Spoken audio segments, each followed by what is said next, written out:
Senhor presidente, senhoras e senhores senadores, não poderia também deixar de me congratular com essa pleia de novos senadores e senadoras que chegam a esta casa.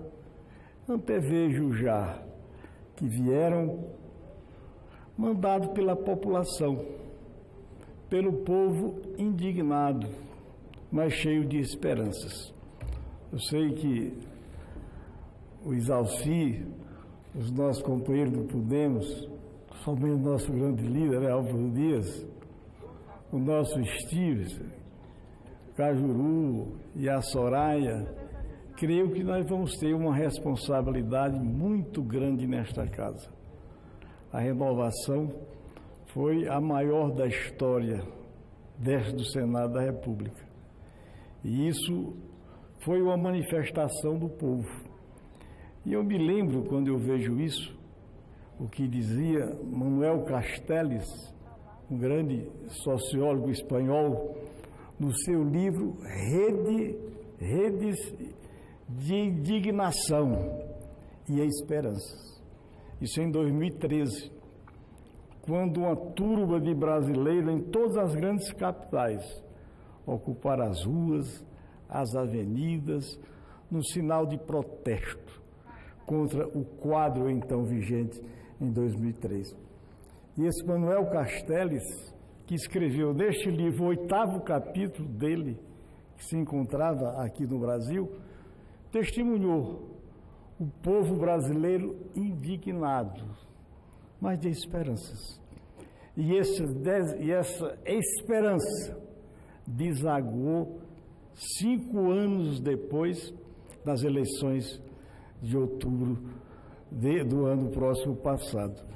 E ele também, Manuel Castells, senhoras e senhores senadores, meu presidente Isalci, ele escreveu agora um livro pequeno, Manuel Castells, Ruptura. Ruptura. Ou seja, os estados nacionais do mundo, no entendimento dele, e meu também, estão em crise, como crise está o povo brasileiro. Então, quando ele fala em ruptura, é a ruptura desse grande fosso que separa o Estado e seus dirigentes do povo, da população, daquilo que nós chamamos de nação ou povo politicamente organizado. Então, eu queria, antes de fazer meu pronunciamento, fazer minhas as palavras do nosso grande líder, Álvaro Dias, quando saudou aqui o nosso Stives e também o nosso Eduardo Girão. Mas, senhor presidente, senhoras e senhores senadores, esta nova legislatura se inicia em um momento ímpar da nossa história. Ventos da mudança sopraram no país e promoveram uma guinada de natureza política, administrativa e ideológica. Assistimos ao espetáculo da democracia em um estado puro. O povo manifestou sua indignação. Falei desse instante em indignação, mas falei esperança. O povo manifestou sua indignação, sua sede de mudança, e pela força do voto, tomou em suas mãos os seus destinos. Vivenciamos uma revolução pacífica e democrática, cujas armas empunhadas foram os títulos eleitorais de 117 milhões de eleitores que foram às urnas em outubro do ano passado. Os resultados deste movimento foram a eleição de Sua Excelência, o senhor Presidente da República, Jair Messias Bolsonaro, a montagem de uma equipe de governo com perfil eminentemente técnico e moralizador, e a expressiva renovação ocorrida aqui no Congresso Nacional. Aqui foram 56 novos senadores, e dos 54, somente 8 retornaram a esta casa. Na Câmara, são 269 novos deputados, que corresponde a 52% de renovação. Aqui, como disse anteriormente, recebemos 46 novos senadores, uma renovação de 85% dos 54 cadeiras em disputa.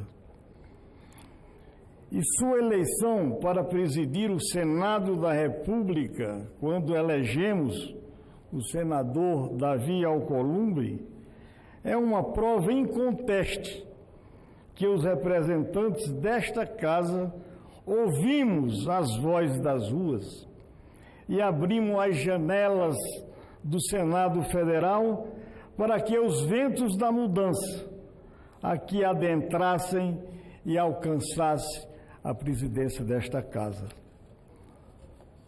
Senhor presidente, senhores senadores, feitas essas colocações, volto minha atenção ao assunto que tem despertado em todos os sentimentos de incredibilidade, aliás, de incredulidade e profunda tristeza, a tragédia da barragem de Regeiço do Vale do Brumadinho, com seu rastro de destruição e mortes, centenas de mortes. É assombroso que, como país, tenhamos aprendido nada com a lição dada por Mariana em 2015. Há tempos, venho alertando a sociedade e o poder público sobre o descaso histórico a que nossas barragens são condenadas. Aliás, sobre isso, senhor presidente, senhoras e senhores senadores, a primeira barragem construída pelo poder público do estado do Piauí, pelo DENOX, na época não era DENOX, era IFOX, Inspetoria de Obras Contas Secas, depois Inspetoria Federal, foi em 1911. 1911. 100 anos já decorreram.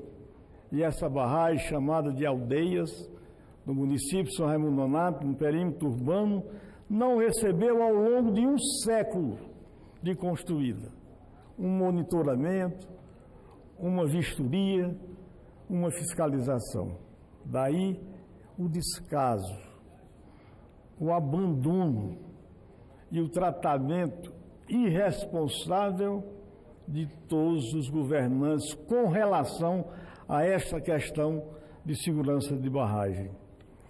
Em 2015, fiz viagem expedicionária para observar in loco a situação de 9 importantes barragens do Piauí.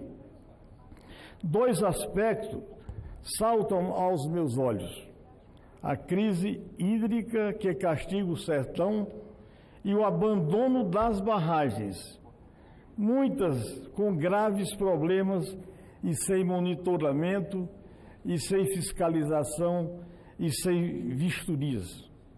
Em dezembro passado, apresentei a esta casa o relatório de avaliação da Política Nacional de Segurança de Barragens, que desenvolvemos no âmbito da Comissão de Desenvolvimento Regional e Turismo aqui do Senado da República. Para nós, senhor presidente, senhoras senadores, que trabalhamos na elaboração deste texto, que realizamos 2 audiências públicas, em Brasília, aqui no Distrito Federal, e uma outra em Teresina, capital do meu estado. E dói perceber que Brumadinho, como Mariana, não foi um caso fortuito, uma fatalidade. Ambas eram tragédias anunciadas, foram resultados da negligência e da desídia. Senhor presidente, são novas Brumadinhos, novas Marianas, novas Algodões, com a barragem que rompeu em 2009 no estado do Piauí, numa roleta russa para se saber qual será a próxima a devastar o meio ambiente e assassinar mais brasileiros. Nosso diagnóstico é claro.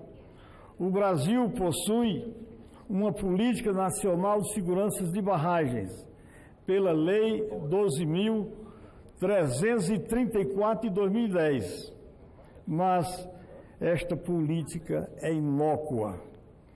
Isso reforça a necessidade de uma ação coordenada entre o Legislativo, esta Casa, o Congresso Nacional, Executivo e Judiciário, para que haja leis adequadas, fiscalização eficiente e responsabilização legal.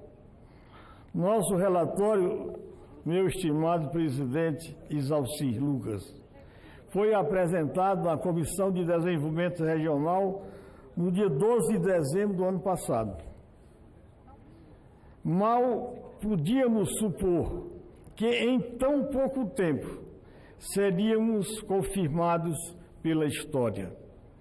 Alertávamos que o risco de novas tragédias eram iminentes e perguntávamos quantas Marianas seriam necessárias para que o Estado brasileiro cumprisse o seu papel, para que as empresas assumissem suas responsabilidades, para que os direitos das populações atingidas fossem preservados. Os elementos que ali apontamos, naquele relatório da Comissão de Desenvolvimento Regional, que elegeu por proposição nossa, o ano de 2018, o tema para discussão naquela comissão é exatamente segurança de barragens. Esse foi o grande tema de discussão na comissão que Vossa Excelência, Isalci, vai presidir a partir dessa legislatura, no início dessa legislatura. Os pontos fundamentais desse relatório são os seguintes: as dificuldades na elaboração precisam ser incorporadas à discussão que vem à tona. As dificuldades na elaboração dos planos de segurança e dos planos de emergência, a insuficiência das ações corretivas,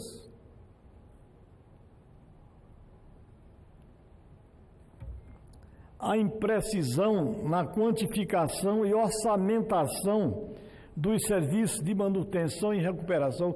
Isso não existe. Em todos os orçamentos podem vasculhar que não existem recursos para as 31 instituições públicas, federais e estaduais responsáveis pela fiscalização, ou monitoramento, ou vistoria dessas barragens. A inconsistência nos critérios de classificação, a escassez de recursos, me referi há poucos instantes, para recuperação e manutenção, a necessidade de mais agentes públicos e maior capacitação. Vejo aqui minha nobre e nobre senadora e meu presidente Isalci. A recém-criada Agência Nacional de Mineração, que substituiu o DNPM, Departamento Nacional de Produção Mineral, vejam, tem hoje 34 técnicos para fazer a fiscalização, monitoramento ou vistoria tomando exemplo, essas duas catástrofes de Minas Gerais, 34 técnicos para fiscalizar, monitorar 790 barragens de rejeitos minerais. 34 técnicos.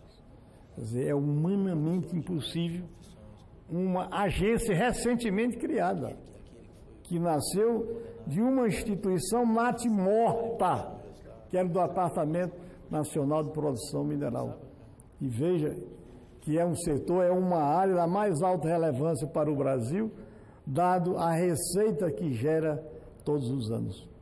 Ou seja, um Estado que peca por omissão, um Estado que tem que ser reinventado, isso eu tenho falado muito. Esse Estado que está aí, meu nobre presidente, meus estimados senadores, esgotou, está numa crise profunda, e é esta casa, dentro da Constituição, a responsável pela reinvenção ou pela nova ordem do Estado brasileiro, e dentro da crise do Estado se insere a mais séria, quer dizer, a mais gritante no Estado do momento, que é o novo Pacto Federativo. Os Estados brasileiros, os Estados membros da Federação, todos, eu ouvi há poucos instantes o Mário Mota fazer aqui um retrato, uma radiografia, que é de Roraima, mas é do Brasil. Todos os estados estão em dificuldades. Se São Paulo se sobressai, São Paulo é um grande estado devedor à nação, quer dizer, à União. O Rio, lembro-me, meu nobre presidente, líder do Podemos, Álvaro Dias, ex-governador. Eu não sou tão velhinho, não. Me chamam de velhinho. Mas em 63, passagem pelo estado do Rio de Janeiro, eu sempre repito isso, eu vi o Carlos Werneck de Lacerda, então governador do estado da Guanabara, cidade-estado, alertar a nação, o Brasil e aos cariocas, que nascia e estava em efervescência e crescendo dos morros do Rio de Janeiro, naquela época, há 55 anos, um Estado paralelo ao Estado democrático de direito. Nascia dos morros do Rio de Janeiro, no morro do Rio de Janeiro, um Estado paralelo. E nós vimos com a intervenção, a vida no ano passado, a União tinha que ter uma resposta, como está tendo e dando uma resposta na cidade de Fortaleza, como fez na cidade de Natal do nosso nobre, estimado e grande senador Stevenson, lá em Natal. Mas nós temos uma responsabilidade. Quando eu veio aqui no dia da posse da eleição do nosso Davi Alcolumbre, eu vi no semblante seu, Stevenson, deles dois que estão ali, do Girão e da Soraya, vi no semblante deles e dos demais senadores que vocês estão vindo aqui nesse momento, no momento de um fenômeno político eleitoral, que foi inexoravelmente o resultado das eleições passadas, que exteriorizou-se aqui nesta casa com uma grande mudança. Vi a obstinação, a determinação, o espírito de luta do nosso companheiro Davi Alcolumbre. Final de novembro, princípio de dezembro, e foi a luta. E o resultado nós tivemos, houve uma mudança. Daí eu antever, quer dizer, a qualificação desta casa, através das novas lideranças, dos novos senadores e senadoras que aqui vieram pela vontade, pela manifestação do povo brasileiro. Nós não podemos frustrar essa esperança. Aí eu tenho me referido àquele livro, ao que aconteceu na Espanha e em muitos estados. Redes de indignação, mas de esperança. É isso que nós, sobretudo aqui eu vejo o líder do Podemos, essa é a nossa missão.